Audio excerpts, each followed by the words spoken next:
voy a intentar dedicar estos 30 minutos,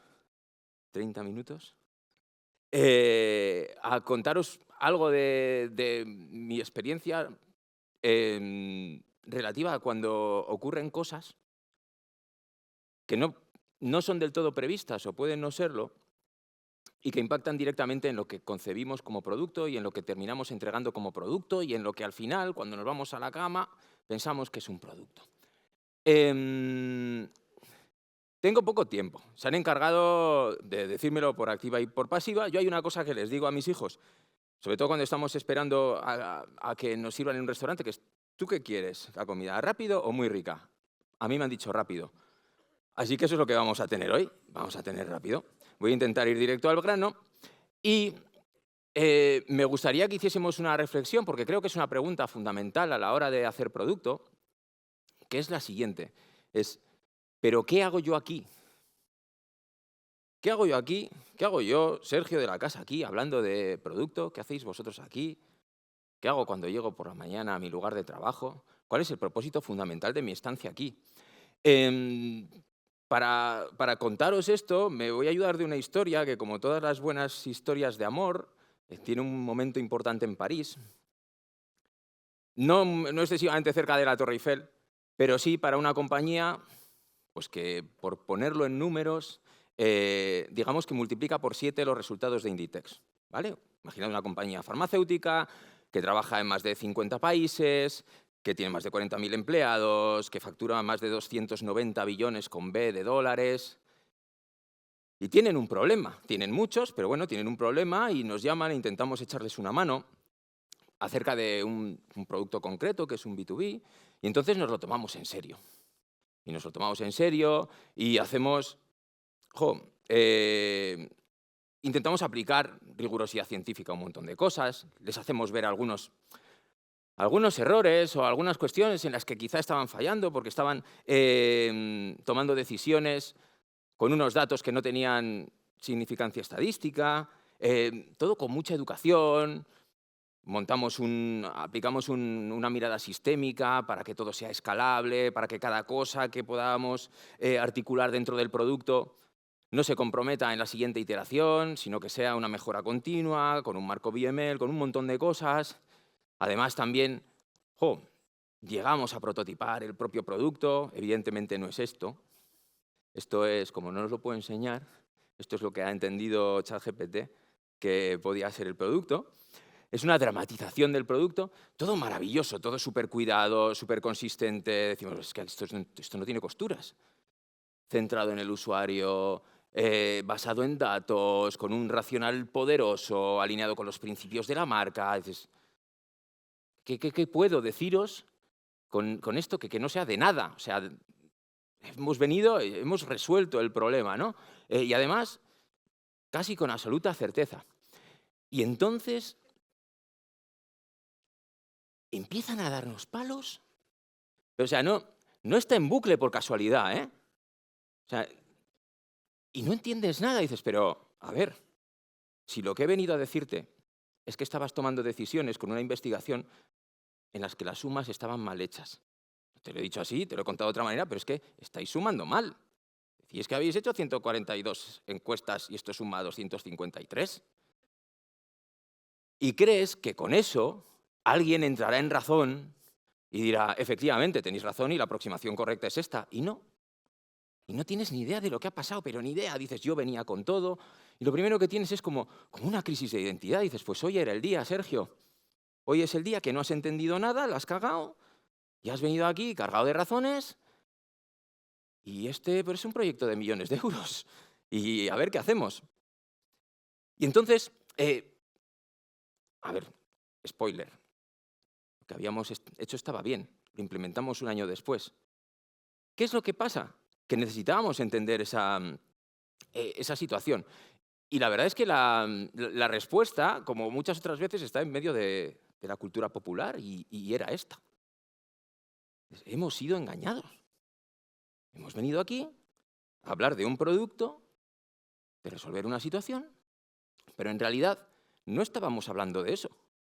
Estábamos hablando de quién gobierna qué, estábamos hablando del bonus, quién se lo va a llevar, estamos hablando de cuál es el stack tecnológico en este país y por qué eso está en este nivel y no en este otro, y entonces no podemos obtener este dato, y entonces empiezan a ver las costuras de todo el mundo. Pero a quien empiezan a dar palos es al producto, con la excusa de esto no es válido para nuestros usuarios, nuestros clientes lo que quieren. Entonces, lo primero que, en esta especie de crisis que entras, lo primero que dices, bueno, pues, ¿qué es un producto?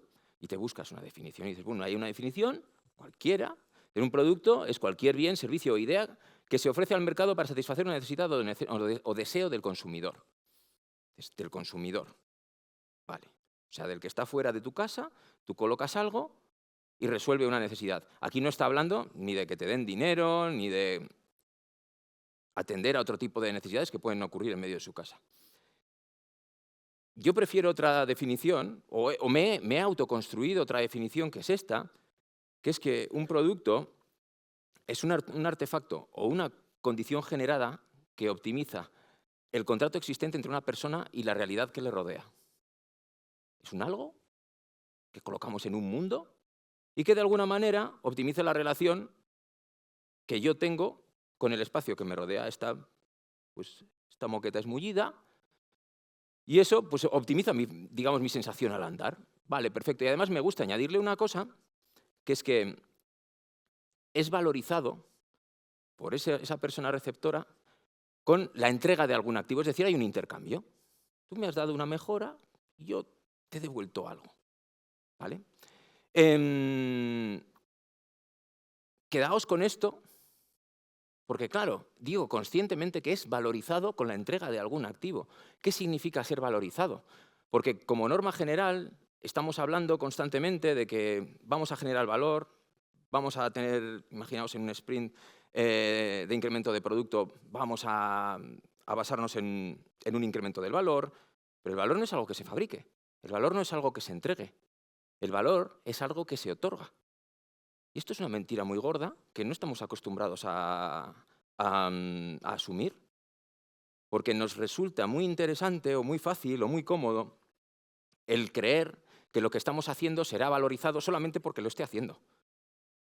De hecho, hay sesgos cognitivos que nos hablan de esto. Dices, es que precisamente porque lo hayas hecho tú ya piensas que es mejor. Pero la realidad es que el valor es algo que te van a otorgar en un determinado momento, en un determinado contexto o no. Y podemos hablar de si esa dotación de valor es lo que construye al producto como producto. Porque un artefacto que no es valorizado por la persona que está al otro lado, ¿es un producto o no es un producto? Entonces, claro, tenemos, ¿qué es un producto? Pues es un producto, es una cosa que está en medio de una compañía, que está como dentro de los muros, y al otro lado hay un mercado, que es con lo que está fuera de los muros, está ahí como en la intersección, y tiene que ser valorizado por quien está fuera, para ser considerado producto, pero amigos, también por quien está dentro. Porque esto es a lo que no atendimos cuando nos dieron de palos. Estábamos aquí y estábamos seguros aquí, pero ojo, es que necesito establecer también un contrato con esa parte que está dentro. Necesito que esa persona cuyo bonus está asociado, iba a decir me lo invento, pero no me lo invento, esto es un caso real, esa persona cuyo bonus está asociado a que un 80% de su desempeño está en rellenar una hoja de Excel, ahora no va a cobrar su bonus porque hemos diseñado un dashboard. Y esa persona no está remando a favor, pero es condición necesaria para que ese dashboard llegue a producción. Tengo que preocuparme de entender que esa realidad existe y proponer un contrato, un nuevo contrato, una nueva mejora del contrato. Y eso también es producto. Este producto no es un artefacto solo que coloco aquí, es que igual son dos artefactos que están muy pegaditos. De manera que tenemos aquí una cosa que dices, cuando el valor se dota en este sentido, estamos hablando de experiencia de usuario, que mola mucho ahí. Y cuando se da en este sentido, normalmente hablamos de negocio, pero me gustaría matizar una cosa aquí, que es que ninguna de estas dos cosas se fabrican tampoco. Son cosas que ocurren. Porque otra mentira comúnmente adoptada es que la experiencia se diseña. Y nos llamamos diseñadores de experiencias. Y eso es completamente falso. Es el estoy triste, no estés triste. Si pudieses diseñarlo, pues oye, toma, esta pastilla, no estés triste. Pero no, la experiencia es algo que se vive. Ese artefacto cambia una vivencia, optimiza un contrato y sobre esa vivencia, si ese valor, si yo soy capaz de dotarla de valor, lo viviré como una experiencia positiva. Y en toda esta crisis existencial dices, pero ¿y quién soy yo? O sea, yo que he venido aquí, que estoy en un track que se llama UX, UI, dices, pero ¿quién soy yo? Pues soy este personajillo que está aquí, y bueno, y soy Sergio de la Casa, perdonad que no me hubiese presentado hasta ahora, y voy a pasar rápido por esto, pero porque tengáis un poco de contexto, pues llevo aquí más tiempo que el nombre, he tenido muchos, fui webmaster, diseñador web, arquitecto de información, diseñador de interacción, todo esto es la evolución que vamos viendo como en nuestra disciplina. Dices, vale, y aquí se da un matiz importante, sí, Usability Manager, que todos estos hablaban de generar buenas experiencias como propósito. Éramos gente haciendo cosas para conseguir esto. Y aquí se da un cambio fundamental. Y no es que abrazo al hombre que despidió a Steve Jobs, es que de repente empezamos a llamarnos UX, y luego Product Designer, y luego Strategic Designer, y luego whatever. Pero en este punto exactamente es donde todo se va a la mierda. Ahí. Y os voy a explicar por qué. Porque antes hacíamos cosas para cumplir este propósito, y este propósito era generar o colocar, optimizar contratos que generasen experiencias positivas, y después es una etiqueta que nos ponemos nosotros. Yo soy. Yo soy el que hace la UX, yo soy el que diseña, a mí me colocas y de forma cuasi mágica esto tendrá una experiencia buena. Y es completamente falso. Pero hay gente que siempre está oteando el horizonte, como Taylor, y dice, esto me viene de lujo, porque entonces resulta que un UX es como una tuerca, y si es una tuerca lo puedo meter en una máquina, y esa máquina lo podemos llamar squad, lo podemos llamar equipo de producto, lo podemos llamar startup, lo podemos llamar lo que sea, es replicable y escalable en términos de economía de escala. Y dices, pop, pop, pop, pop, pop, y tenemos montones de UX ahí. Hemos pasado de, es una necesidad que existe fuera, a, es una pieza que nos faltaba dentro. Hemos dejado de mirar fuera, de examinar esas consecuencias, de intentar optimizar esos contratos, y hemos pasado a verlo como una pieza que podemos colocar, que se resuelve con una contratación. Hemos pasado de cuidar algo para ser a tener, para hacer, de manera que nos generamos la ficción de que podemos fabricarlo. ¿Por qué es esto importante? Más que porque hace feliz a Taylor. Diréis, ostras, pues esto es el mercado, amigo. Sí, es el mercado, pero es que vampiro existen. Y dices, ¿pero por qué? ¿Porque hacer negocio está mal? No, porque estamos prometiendo cosas que no son. Y estamos prometiendo cosas que no son, que redundan en que colocamos cosas que creemos que son productos en lugares que luego no tienen los resultados que debieran tener porque ni siquiera eran productos. Esto es un hecho, la cantidad de negocios que son peores después de haber sufrido procesos de rediseño centrado en el usuario y demás, es abrumadora. Podéis leer un informe de Forrester al respecto. Los índices de satisfacción están por debajo de, no sé si los últimos 15 años, cuando mayor número de contrataciones, mayor número de recursos se dedica. Cuando hablo de recursos, por favor, no entendáis personas, ¿vale? Cuando digo mayor dotación de recursos, se está dando para este tema. Cuando la virtud del diseño debería ser la contraria, es dejar mejores lugares de los que nos encontramos, y no lo estamos consiguiendo. Entonces, hablamos de experiencia de usuario, de diseño centrado en el usuario, y a mí me encanta esta frase de César Astudillo, que es que miramos a los usuarios como central lechera asturiana mira a las vacas. Y es verdad, pensad un poco en, por ejemplo, antes hemos escuchado hablar sobre economía conductual, behavioral design. ¿No se parece mucho determinar esas cosas que hacemos a... Es que le he puesto una correa nueva a la vaca. Es que, claro, mis vacas son felices porque las lavo todos los días. Y dices, pero tú le has preguntado a la vaca si quiere entrar aquí, que le saques la leche y demás. No. Pero fíjate todo que limpio, todo de acero inoxidable, ¿Cuántas veces hemos hecho la reflexión de conociendo un sesgo cognitivo, sabiendo que eso es una brecha en el cerebro humano, en lugar de utilizarlo para fomentar una conversión, utilizarlo para alertar de que quizás estés tomando una decisión que no es la que quieres tomar. Y comprometer el cortoplacismo por una, vamos a decir, una fidelización más a largo plazo. Es decir, cuidado, sé que vas a pulsar este botón y lo sé porque entiendo cómo está funcionando tu cabeza. Asegúrate, antes de pulsarlo, de que lo que quieres es esto, esto y esto. Eso es hacer un uso de un conocimiento que tenemos, pero desde un prisma, en mi opinión, honesto y no puramente comprometido en la conversión. Pero bueno, vamos a ver, vamos a quedarnos con lo de centrar en el usuario. A mí esto me parece una visión como tolemaica.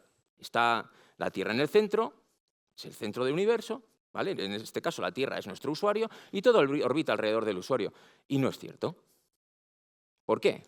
Porque esto ocurre sí y solo si cumplen las necesidades de mi organización, las necesidades culturales, las constricciones internas, las constricciones del negocio, el stack tecnológico en el que me muevo, y solamente después de eso voy a empezar a pensar en este usuario.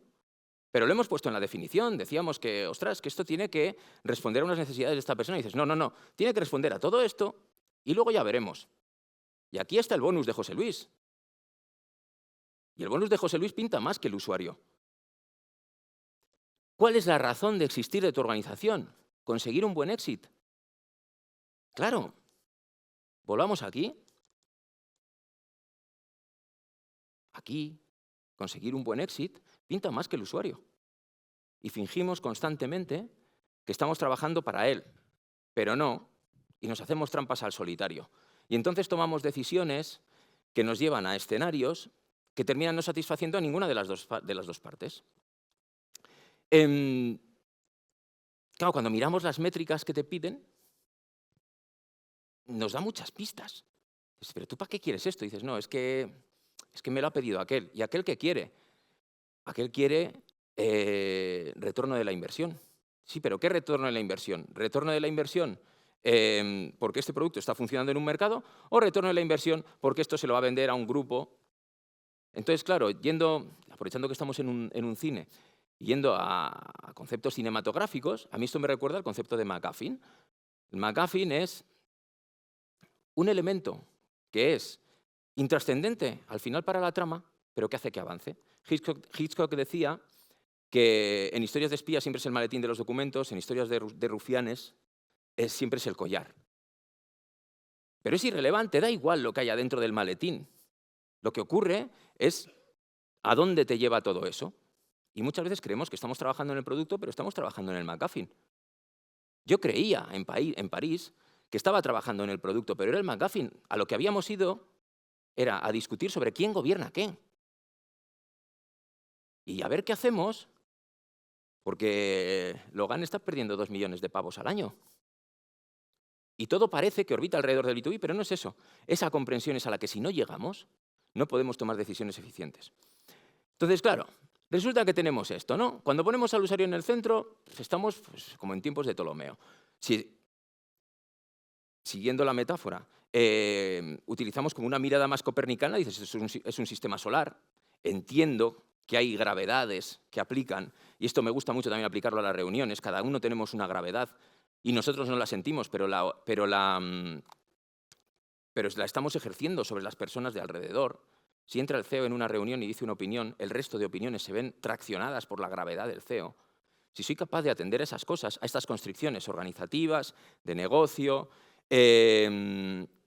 tecnológicas, bueno, puedo creer que estoy en un modelo, digamos, heliocentrista, pero es que luego resulta que empezamos a ver líneas temporales, que es que una empresa, a lo largo del tiempo, son empresas distintas.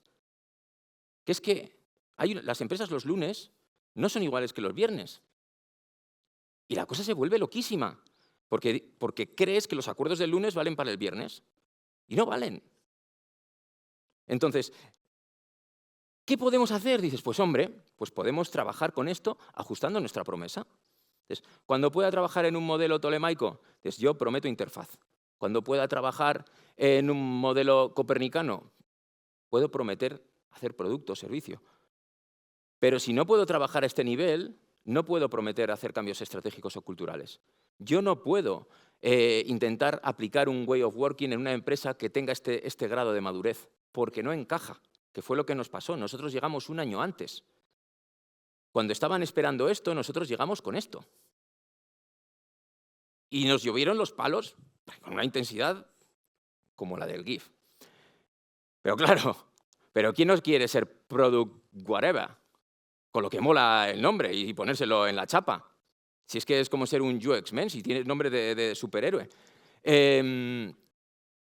Claro, cuando hacemos eso nos pasan cosas como que empezamos a ponernos los calzoncillos encima de la ropa. ¿Por qué? Porque un día salió un superhéroe y llevaba los calzoncillos por encima de la ropa. ¿Pero sabéis por qué llevaba Superman los calzoncillos encima de la ropa? Cuando Jerry Siegel y Joel Shuster en el 38 tienen que dibujar el primer superhéroe de la historia, la única referencia que tienen son los forzudos de circo. Y los forzudos de circo llevaban los calzoncillos por encima de la ropa. Porque nadie quiere ver a un señor de más de 100 kilos agacharse a coger un peso y como los tejidos de la época no son o no eran los tejidos de ahora, que se le rompa y verle el culo. Por eso llevaba los calzoncillos encima de la ropa. Pero nosotros ya nos olvidamos de eso y empezamos a ponérnoslos y entonces somos un montón de gente con los calzoncillos encima de la ropa sin saber por qué. Haciendo wireframe sin saber por qué, haciendo test con usuarios sin saber por qué, fomentando métricas sin saber por qué. Porque no hemos entendido. Y entonces, ¿por qué lo hacemos? Pues porque lo ha dicho Taylor, en realidad. Porque él sí que lo ha entendido muy bien que hay una maquinaria que se parece mucho a la fiebre del oro, donde el negocio no estaba en encontrar oro, estaba en vender palas y vender vaqueros. Y Taylor vende palas, pero eso nos lleva a muy pocos productos de éxito. No obstante, creo que podemos aprender, voy a llegar en tiempo,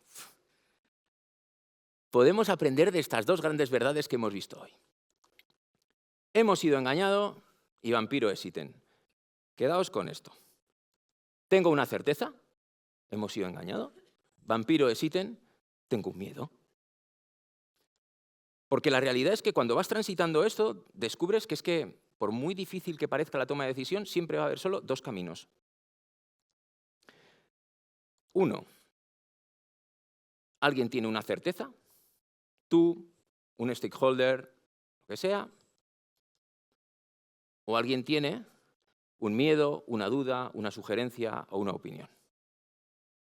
Normalmente todo el mundo va a venir con una certeza, pero quizá realmente lo que tenga es una duda o una sugerencia. Ahora veremos cómo segmentar esto. Pero sí que tengo un plan. Cuando alguien tiene una certeza, planteo una hipótesis, pero como sé que soy infalible, esto del memento mori que ponía antes, como sé que puedo cagarla, porque soy humano, tengo un plan B. Planteo un plan por si falla. Y en el otro caso, como no me siento con fuerzas como para plantear una hipótesis, lo que hago es pues, seguir investigando, recojo más datos hasta que me sienta con fuerzas de llegar al otro paso. Cuando estamos trabajando en el escenario de arriba, estamos trabajando en un modelo de recuperación de errores. Cuando estamos trabajando en el escenario de abajo, estamos trabajando en un modelo de prevención de errores.